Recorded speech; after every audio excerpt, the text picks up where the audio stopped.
चुड़ैल का श्राप। एक गांव में घने जंगल के किनारे एक पुराना कुआं था। कहते हैं कि उस कुएं में एक चुड़ैल रहती थी। गांव के बुजुर्गों का कहना था कि रात के वक्त उस कुएं के पास जाने वाला कभी वापस नहीं आता। एक बार गांव का एक साहसी युवक राजू इस कहानी को झूठ मानते हुए वहां जाने की ठान ली। वह रात के वक्त कुएं के पास पहुंचा। चांदनी रात थी और चारों ओर सन्नाटा पसरा हुआ था।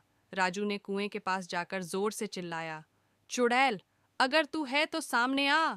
कुछ देर तक सब शांत रहा। तभी अचानक ठंडी हवा का झोंका आया और कुएं से एक अजीब सी आवाज गूंजी। राजू ने झांक कर नीचे देखा, लेकिन अंधेरे के सिवा कुछ नजर नहीं आया। वह हंसा और कहा, कहानी से डराने की कोशिश कर रहे थे बेवकूफ लोग। जैसे ही वह मुड़ा, उसके पीछे से एक ठंडी और डरावनी आवाज आई, तुझे किसने कहा कि मैं कहानी हूं? राजू ने पलटकर देखा तो वहां एक बुढ़िया खड़ी थी। उसकी आंखें जलती हुई कोयले जैसी लाल थीं और चेहरा झुर्रियों से भरा हुआ था। बुढ़िया ने उसे घूरते हुए कहा, जो मेरी हंसी उड़ाता है वह अपने भाग्य को खुद बुलाता है।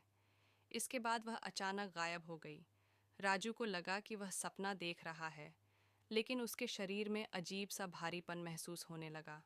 अगले दिन गांव वालों ने कुएं के पास राजू का जूता पड़ा देखा, लेकिन राजू का कोई नामो निशान नहीं था। कहते हैं कि अब वह चुड़ैल राजू की आत्मा को उस कुएं में कैद करके रखती है और हर अमावस्या को उसकी दर्द भरी चीखें सुनाई देती हैं। गांव के लोग आज भी उस कुएं के पास जाने से डरते हैं, क्योंकि चुड़ैल का श्राप अब भी वहां मंडराता है।